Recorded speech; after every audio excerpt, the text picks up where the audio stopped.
یا آپ کسی مصور کو دیکھیں اور آپ کہیں کہ جی یہ آرٹسٹ ہے، اس نے کتنی خوبصورت پینٹنگ بنائی ہے، کتنے اچھے کلر کمبینیشنز یوز کیے ہیں، اب آپ کہیں کہ اللہ تعالیٰ بھی ایسا ہی مصور ہے، نہیں وہ نہیں ہے ایسا. یعنی اس وقت ہم یہ تو سوچ سکتے ہیں کہ اللہ کی شان کتنی ملٹی پلائڈ ہے، کیسے وہ کام کرتا ہے، ہم اتنی چھوٹی سی عقل کے ساتھ یہ کام کر رہے ہیں، لیکن اس کے برابر کر دینا جو ہے نا وہ ایگزسٹ نہیں کرتا. اسی طرح سے کچھ لوگوں کے ساتھ یہ بھی ہو جاتا ہے کہ وہ اللہ کے بعض ناموں کا انکار کر دیتے ہیں. مطلب وہ کہتے ہیں ٹھیک ہے یہ اللہ تعالیٰ کا نام ہے، لیکن ایز سچ اس کی میری زندگی میں یا ہماری زندگی میں کوئی ایز سچ اہمیت نہیں ہے، یا ایز سچ اس کی کوئی ویلیو نہیں بن رہی. تو اب آپ دیکھیں کہ کتنا امپورٹنٹ ہے اس چیز کو فوکس کرنا کہ ہم اللہ تعالیٰ کے ناموں کو باقاعدہ پڑھیں اور باقاعدہ اس کے اوپر غور و فکر کریں، اور لوگوں کو یہ علم جو ہے اس کو پڑھنے کے لیے زیادہ سے زیادہ موٹیویٹ کریں. آگے دیکھیں امت کے فرقوں کے درمیان اہل سنہ والجماع کا مقام. امت میں اس وقت جو ہمارا چیلنج چل رہا ہے آج کے دور میں بھی، آپ کیا کرتے ہیں؟ جیسے میرے اپنے ساتھ یہ تجربہ ہوا ہے کہ مطلب آپ نا ہمیشہ سے سوچتے رہتے ہیں کہ مجھے قرآن پڑھنا ہے، مجھے اللہ کے کلام کو پڑھنا ہے، مجھے اللہ کے کلام کو سمجھنا ہے، ایک سوچ کے ساتھ چل رہے ہوتے ہیں نا. اب آپ اتنی اللہ تعالیٰ سے دعائیں مانگ رہے ہوتے ہیں، اللہ تعالیٰ آپ کو کوئی راستہ دکھاتا ہے، آپ کسی قرآن کلاس میں جاتے ہیں. اچھا آپ کیا چاہ رہے ہیں؟ آپ چاہ رہے ہیں کہ مجھے قرآن سمجھ آ جائے، اللہ تعالیٰ نے جو احکامات دیے ہیں وہ سمجھ آ جائیں، میں اپنی زندگی اچھی گزار لوں. لیکن اب آپ کسی بھی مجلس میں بیٹھتے ہیں تو لوگ آپ سے سب سے پہلے پوچھتے ہیں آپ کہاں گئے.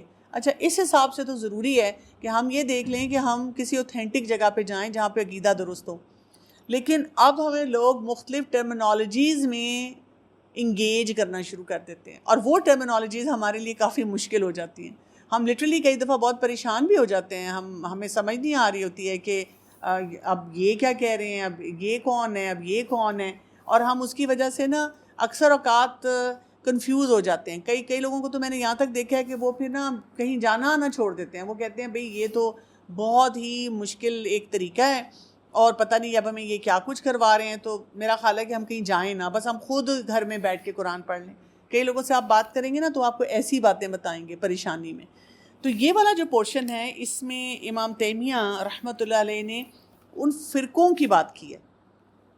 مقصد کیا ہے کہ ہم کلیئرٹی حاصل کریں، اور یہ کلیئرٹی بہت ضروری ہوتی ہے، تاکہ یہ نہیں کہ ہم کسی سے لڑائی جھگڑا شروع کر دیں، کسی کو برا کہنا شروع کر دیں، لیکن تھوڑا سا ہسٹوریکل پرسپیکٹیو سے ہمیں سمجھ بھی آئے کہ یہ جو فرقے ہیں یہ کیسے کام کر رہے ہیں، ان میں کیا چیز ہو رہی ہے. کیونکہ کئی دفعہ ایسے ہوتا ہے کوئی اسپیکر ہوتا ہے، آپ اس کو سننا شروع کرتے ہیں تو اب کوئی آپ کو بتاتا ہے یہ تو وہ ہے، یہ تو یہ کر رہا ہے. اب ہمارا جب عقیدہ اسٹرانگ نہیں ہوتا تو ہم کہتے ہیں اس سے کیا فرق پڑتا ہے، وہ تو بڑی اچھی باتیں کر رہا ہے، وہ تو بہت اچھے طریقے سے بتا رہا ہے، تو let me keep listening to this person. تو جب آپ کو یہ ذرا سا فرق محسوس ہو جاتا ہے کہ یہ کیا کیا فرق چیزیں ہیں اور کیسے وہ جو بیس ہے اس سے ڈیویٹ کر رہی ہیں، تو پھر آپ ذرا محتاط رویے کے ساتھ لوگوں کو سنتے بھی ہیں، لوگوں کو فالو بھی کرتے ہیں. پہلے اس کو پڑھ لیتے ہیں اس پارٹ کو، پھر میں آپ کو انشاءاللہ یہ جو ساری ٹرمینالوجیز ہیں ان کو انشاءاللہ سمجھاتی ہوں. امت کے فرقوں کے درمیان اہل سنہ والجماع کا مقام. جس طرح یہ امت تمام امتوں میں میانہ روی اختیار کرنے والی ہے، اسی طرح فرقہ ناجیہ بھی اس امت کے دیگر فرقوں کے مابین میانہ رو ہے. اب آپ یہ مارک کرتے جائیں گے نا تو پھر انشاءاللہ میں آپ کو ان تمام فرقوں کے بارے میں اینڈ میں بتاؤں گی کہ بھئی یہ کیسے کیسے یہ فرقے جو بنے ہیں اور کیا کیا ان میں جو مسئلے مسائل پائے جاتے ہیں. چنانچہ اہل سنہ والجماع اللہ سبحانہ وتعالیٰ کی صفات کے معاملے میں جہمیہ جو تعطیل سے کام لیتے ہیں اور مشبہ جو تمثیل سے کام لیتے ہیں کے مقابلے میں میانہ رو ہیں. یعنی کچھ لوگ ایسے ہیں جو کہ اللہ تعالیٰ کو بہت سائنٹیفک طریقے سے اور ان باتوں سے ایکسپلین کرتے ہیں، کچھ جو ہیں وہ تمثیل کے ساتھ یا انسانوں کے ساتھ ریلیٹ کر کے ایکسپلین کرتے ہیں. لیکن اہل سنہ والجماع جو کہ صحیح اس عقیدے پہ قائم ہے، وہ جماعت کیا کرتی ہے، جو ہمیں قرآن اور حدیث سے پتہ چلتا ہے کہ یہاں پر یعنی جیسے فار ایگزامپل اللہ تعالیٰ چاہتے ہیں کہ اللہ تعالیٰ اگر رحمان اور رحیم ہے تو یہ صفت انسان کے اندر بھی نظر آئے رحم کی، کہ وہ اپنے ارد گرد لوگوں کے ساتھ رحم کرنے والا ہو. اللہ تعالیٰ الودود ہیں تو یہ صفت لوگوں میں بھی نظر آئے کہ وہ محبت کرنے والے ہوں. یعنی اس حد تک تو ہے نا.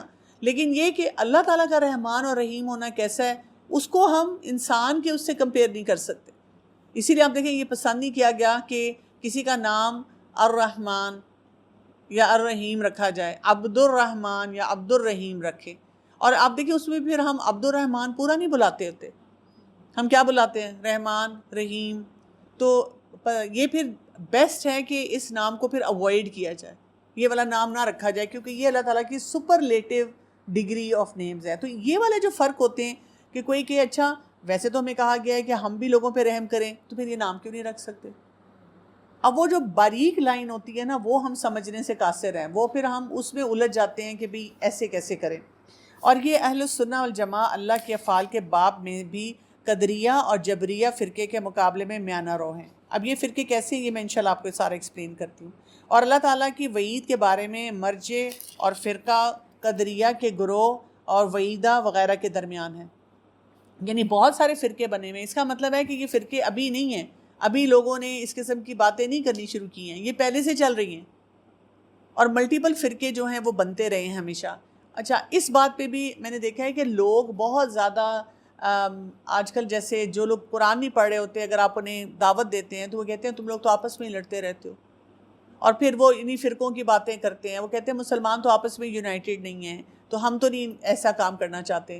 دیکھیں، آپ کہیں پہ بھی رہیں گے نا، اگر آپ وہ جو سالڈ بیس یا فاؤنڈیشن ہوتی ہے نا اس کو ہولڈ آن نہیں نہ کریں گے، آپ ہمیشہ ڈیویٹ ہوں گے۔ آپ کوئی بزنس دیکھ لیں، آپ کوئی ادارہ دیکھ لیں، آپ اپنے گھر کے سسٹم دیکھ لیں، جہاں پہ آپ دیکھیں کہ کوئی ایک دادا دادی ہوتے ہیں، ان کا بڑا ہولڈ ہوتا ہے، اور وہ سارے گھر کو یونائٹڈ رکھتے ہیں، ان کو اپنے اپنے کیوبیکلز دے دیتے ہیں، لیکن کہتے ہیں کہ ہم رہیں گے اکٹھے، تو وہاں پہ کچھ ان کے طور طریقے درست رہتے ہیں۔ پھر آہستہ آہستہ کیا ہوتا ہے، اگر فزل آؤٹ ہو جائے، لوگ اپنے اپنے الگ نیوکلیر فیملیز بنا لیں، اپنے اپنے گھروں میں الگ جانا شروع کر دیں، تو الٹیمیٹلی کیا ہوتا ہے، سب بکھر جاتے ہیں۔ تو یہ تو ایک لاجیکل سی بات ہے نا کہ ایسے ہوگا، یہ سائیکل تو چلیں گے۔ رسول اللہ صلی اللہ علیہ وسلم نے کیا فرمایا تھا کہ 72 فرقوں میں 73 فرقوں میں تم لوگ ڈیوائیڈ ہو جاؤ گے، اور پھر وہ ایک فرقہ ہوگا جو کہ اس پہ صحیح راستے پہ ہوگا۔ تو ہمیں اس چیز کی سمجھ ہونی چاہیے نا کہ یہ معاملات جو ہیں یہ ریئلسٹیکلی کیسے ہوتے ہیں۔ ہم بھی کیا کرتے ہیں، کیونکہ ہمیں یہ سارے بیک گراؤنڈس نہیں پتہ ہوتے، ہم نا گھبرا جاتے ہیں، ہم ڈیفینسو ہو کے جواب دیتے ہیں۔ لیکن آج جب آپ کو یہ ساری چیزیں پتہ چلیں گی، اگر کوئی آپ سے کوئی ایسی بات کرے بھی، تو آپ بڑے لاجیکلی ان کو بتا سکتے ہیں کہ ہاں بالکل ایسے لوگ ہوتے ہیں جو کہ اس طرح ڈیویٹ ہوتے ہیں، اس طرح ہوتے ہیں۔ اور اصل چیز کیا ہے، جتنا پھر آپ قرآن کو، اسی لیے تو ضروری ہے قرآن کو پڑھنا، اس لیے تو ضروری ہے رسول اللہ صلی اللہ علیہ وسلم کی زندگی کو دیکھنا، اور وہ علماء جو اپنے وقت کے گزرے ہیں، جنہوں نے ہمیں ان چیزوں کے بارے میں اویئرنیس دی ہے، تاکہ اس اویئرنیس کے ساتھ ہم پھر صحیح فیصلے کریں۔ یہ اہل السنہ والجماعہ رسول اللہ صلی اللہ علیہ وسلم کے صحابہ کے بارے میں روافض اور خوارج کے درمیان ہیں۔ اچھا، اب ان کو تھوڑا تھوڑا ہم دیکھ لیتے ہیں، ان میں کیا کیا باتیں ہیں جو کہ ہمیں سمجھ آنی چاہیے۔ ہم دیکھتے ہیں کہ اسلامی تاریخ جو ہے، ہسٹری اگر اسلام کی دیکھیں، تو جو سب سے پہلا اختلاف آیا تھا وہ خلافت کے مسئلے پہ کب آیا تھا؟ جب رسول اللہ صلی اللہ علیہ وسلم فوت ہوئے تھے۔ وہ وقت تھا جو کہ اب قیادت کس کو دی جائے، اس ٹائم پہ وہ ڈسکشن تھی۔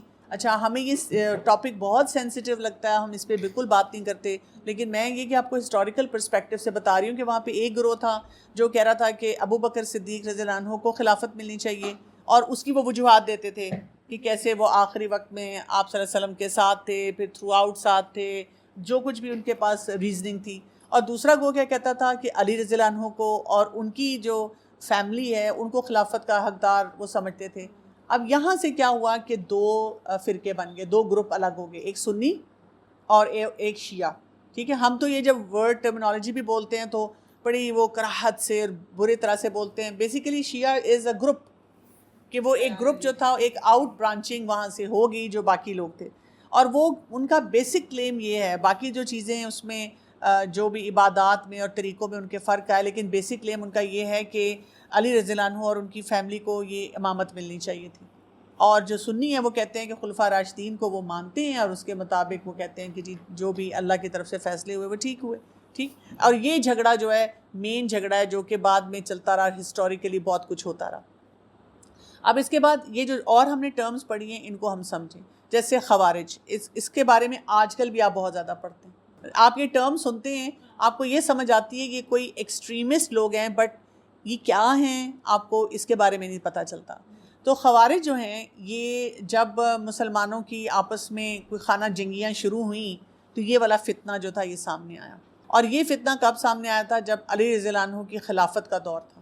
علی رضی اللہ عنہ کی پرسنالٹی ایسی تھی کہ جو معاویہ ان کے ساتھ جب ان کے بہت سے کلیشز اور بہت سے مشکلات آ رہی تھیں، اس ٹائم پہ انہوں نے جو کچھ جگہوں پہ اگر کوئی کمپرومائز کیا، کو وہ سیٹل ڈاؤن کر رہے تھے. کیونکہ دیکھیں ہمیشہ سے جتنے بھی صحابہ کرام تھے ان کا رویہ یہ ہوتا تھا, اور اسلام کا بیسیکلی طریقہ یہ ہے کہ سلامتی کے ساتھ, خیر کے ساتھ تمام معاملات کیے جائیں.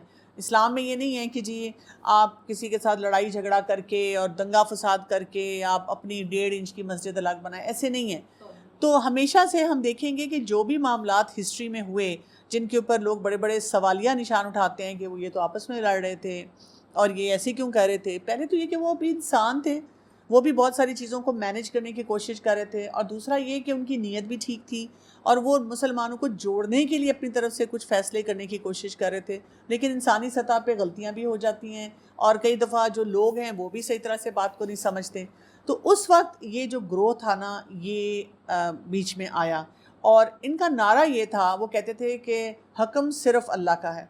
اور اس پر انہوں نے, آپ سوچیں کہ علی رضی اللہ عنہ کو بھی بہت زیادہ اپوز کیا اور ان کے خلاف انہوں نے بغاوت کی. اور ان کا عقیدہ کیا ہے, وہ کہتے ہیں کہ اگر کسی سے کبیرہ گناہ ہو جائے تو وہ تو دائرہ اسلام سے خارج ہو جاتا ہے. یعنی اگر کوئی اپنے آپ کو مسلمان کہتا ہے لیکن وہ جو کبیرہ گناہ ہے وہ کر رہا ہے تو یہ مسلمان نہیں ہے. اگر ہم اس کی جان لیتے ہیں, اس کو مارتے ہیں, اس کے خلاف جنگ کرتے ہیں, ہم غلط نہیں کر رہے. خوارج کا تو بیسک جو عقیدہ اس سے بھی ٹکراتا ہے نا, جو قرآن فرماتے ہیں کہ عربی نہیں آتی کہ وہ جو آپس میں شفیق ہے اور کفار کے لیے سخت ہے, لیکن یہ اپنوں کے لیے سخت ہوتے ہیں اور کفار کے نرم. اگر ہم عام ایک مسلمان کو دیکھیں, وہ کیا کہتا ہے, وہ کہتا ہے جی اچھا یہ اچھا مسلمان ہے, اس کو اپرچونٹی ملنی چاہیے, اللہ تعالیٰ نے تو آخری سانس تک موقع دیا ہے. ہم اپنی زندگیوں کو بھی دیکھیں تو ہم نے اتنے سال تک کوئی ایسا حکم تھا اللہ تعالیٰ کا, اس سے ہم سٹرگل کرتے رہے اور پھر اللہ نے ہمیں توفیق دی کہ ہم نے وہ کام کیا. تو ہم اسی طرح سوچتے ہیں کہ ہر ایک کو موقع ملنا چاہیے, اس کو اپرچونٹی ملنا چاہیے, اس کو ماحول ملنا چاہیے, اس کے لیے ڈھیروں دعائیں ہونی چاہیے کہ وہ اس کام کو سیکھے. یہ کہتے ہیں اگر کسی نے کلمہ پڑھ لیا, کوئی مسلمان ہو گیا, اب اگر وہ کبیرہ گناہ کرتا ہے تو ہمیں اس کے خلاف کھڑے ہو جاتے ہیں. اہل سنت والجماعہ یہ کہتے ہیں نا کہ یہ کبیرہ گناہ ہے. اس کی ایک سینسٹیوٹی معاشرے میں ڈیولپ کرنی چاہیے, لوگوں کو بتانا چاہیے کبیرہ گناہ ہے, لوگوں کو وہ راستے دکھانے چاہیے کہ کبیرہ گناہ سے نکلیں, اس کا کفارہ دے کر وہ آگے بڑھیں, ان کو موٹیویٹ کرنا چاہیے کہ اس سے پیچھے ہٹیں. اور اگر آپ جیسے والدین ہیں تو آپ کی, یا آپ کوئی مینٹور ہیں تو پھر تھوڑی سختی وہاں پہ کرنی چاہیے, لیکن ایسی سختی تو نہیں ہے کہ آپ کسی کو اڑا ہی دیں, کسی کو ختم ہی کر دیں. پھر معتزلہ ہیں. اچھا معتزلہ جو ہیں یہ کیا ہیں, یہ عقلی مکتب فکر ہے, اور یہ 8ویں صدی ہجری میں بصرہ میں وجود میں آیا. اور یہ کیا کرتے ہیں کہ یہ عقل کو دینی معاملات میں بہت اہمیت دیتے ہیں, اور ان کا عقیدہ تھا کہ قرآن مخلوق ہے, اللہ تعالیٰ کی مخلوق ہے, یعنی اللہ کا کلام جو ہے وہ پیدا ہوا ہے. اسی وجہ سے وہ کیا کرتے ہیں کہ کیونکہ وہ عقل کو بہت زیادہ لاتے ہیں, تو وہ پھر جیسے امر بالمعروف نہی عن المنکر, وہ کہتے ہیں کہ جی یہ جو حقوق العباد, اس کا بہت بڑا نعرہ لگاتے ہیں کہ جی اس پہ کام کرنا چاہیے. اور آپ دیکھیں گے کہ یہ لاجیکل طریقے سے دین کو ایکسپلین کرنے کی بہت زیادہ کوششیں کرتے ہیں, عقل سے ایکسپلین کرتے ہیں. یعنی جو بھی آیت سامنے آ جائے گی نا, اس کی جو ایکسپلینیشن دیں گے نا وہ عقل سے دیں گے. وہ کہیں گے اچھا سائنسز یہ کہتی ہیں. اگین اہل سنہ والجماعہ وہ بھی سائنٹیفک فیکٹس کو بیچ میں لے کر آتے ہیں, ہم دیکھتے بھی ہیں, لیکن وہ بیلنس ہوتا ہے, ہر جگہ پہ عقل کو نہیں ڈالا جاتا. یعنی اصل بات کیا کی جاتی ہے, ہم مثلاً وضو کیوں کر رہے ہیں, اچھا آپ سائنٹیفکلی آپ جو مرضی ایکسپلین کریں, وضو کرنے سے یہ کلینلینس ہوتی ہے, یہ ہوتا ہے, وہ ہوتا ہے, اس طرح فائدہ ہوتا ہے. ہم کہتے ہیں نہیں, اس لیے کہ اللہ کا حکم اور رسول اللہ صلی اللہ علیہ وسلم نے فرمایا. ہمارے لیے یہ پرائم امپورٹنس کی باتیں ہیں, اررسپیکٹو کہ سائنسز کیا کہہ رہی ہیں. ہم ہر چیز میں کھوج نہیں لگاتے. اگر ہمیں کوئی سائنٹیفک فیکٹ پتہ چلتا ہے ہم اس کو انڈورس کر لیتے ہیں, ہم کہتے ہیں بڑی اچھی بات ہے, یہ پتہ چلی, ہاں بس ٹھیک ہے. لیکن اگر کوئی ہمیں نہیں پتہ چلتی تو ہم اس کے پیچھے بھی نہیں لگتے.